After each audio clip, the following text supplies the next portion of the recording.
Hi friends, very good morning. ಬೆಳಗಿನ ಶುಭೋದಯ.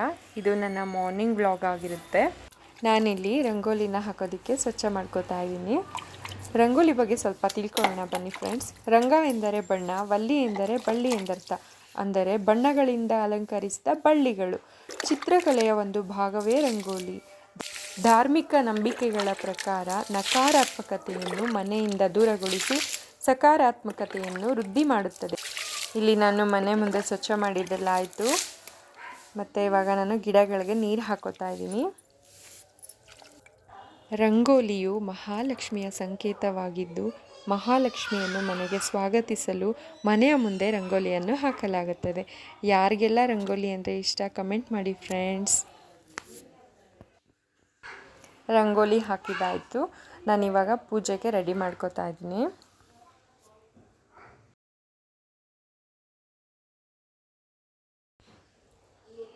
ಪೂಜೆ ಎಲ್ಲ ಆಯಿತು.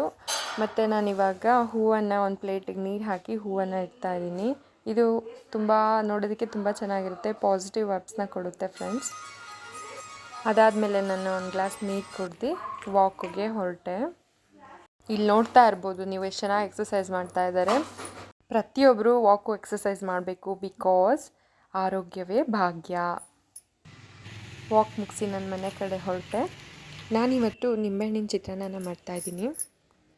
ದಕ್ಷಿಣ ಭಾರತದ, ವಿಶೇಷವಾಗಿ ಕರ್ನಾಟಕದ ಅತ್ಯಂತ ಜನಪ್ರಿಯ ಮತ್ತು ಪುರಾತನ ಅನ್ನದ ಖಾದ್ಯವಾಗಿದೆ. ಇದು ಸುಮಾರು ಕ್ರಿಸ್ತಶಕ 1130 ಸುಮಾರಿನ ಮಧ್ಯಕಾಲೀನ ಭಾರತೀಯ ಅಡುಗೆ ಪುಸ್ತಕಗಳಾದ ಮಾನಸೋಲ್ಲಾಸ ಮತ್ತು ಪಾಕದರ್ಪಣದಲ್ಲಿ ಇದನ್ನು ಚಿತ್ರಪಾಕ ಎಂದು ಕರೆಯಲಾಗಿದೆ.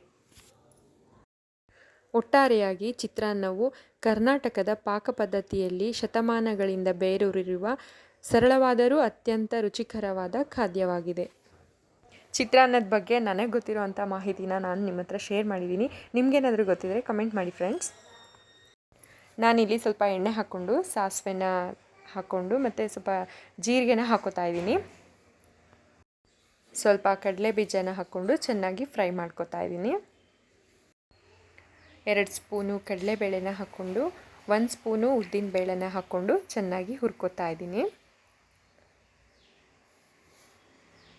ಅದಾದಮೇಲೆ ಸ್ವಲ್ಪ ಹಸಿಮೆಣ್ಸಿನ್ಕಾಯಿ, ಕರಿಬೇವು, ಸ್ವಲ್ಪ ಬೆಳ್ಳುಳ್ಳಿನ ಜಜ್ಜಿಟ್ಕೊಂಡಿರೋದು ಹಾಕ್ಕೊಂಡು ಚೆನ್ನಾಗಿ ಹುರ್ಕೋತಾ ಇದ್ದೀನಿ. ರುಚಿಗೆ ತಕ್ಕಷ್ಟು ಉಪ್ಪು, ಮನೆಯಲ್ಲೇ ಮಾಡಿರೋಂಥ ಅರಿಶಿನ ಪುಡಿನ ಹಾಕ್ಕೊಂಡು ಚೆನ್ನಾಗಿ ಮಿಕ್ಸ್ ಮಾಡ್ಕೋತಾ ಇದ್ದೀನಿ. ತುರಿದಿರೋಂಥ ಕ್ಯಾರೆಟ್ ತುರಿ, ಸ್ವಲ್ಪ ಕೊತ್ತಂಬರಿನ ಹಾಕ್ಕೊಂಡು ಚೆನ್ನಾಗಿ ಫ್ರೈ ಮಾಡ್ಕೋತಾ ಇದ್ದೀನಿ ಫ್ರೆಂಡ್ಸ್.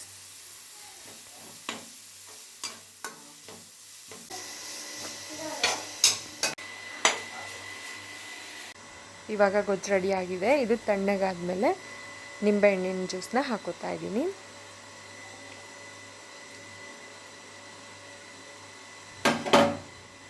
ಒಂದೊಳ್ಳೆ ಮಿಕ್ಸ್ ಕೊಟ್ಟು ವೈಟ್ ರೈಸ್ನ ಆ್ಯಡ್ ಮಾಡಿದ್ರೆ ಲೆಮನ್ ರೈಸ್ ರೆಡಿ ಆಗುತ್ತೆ.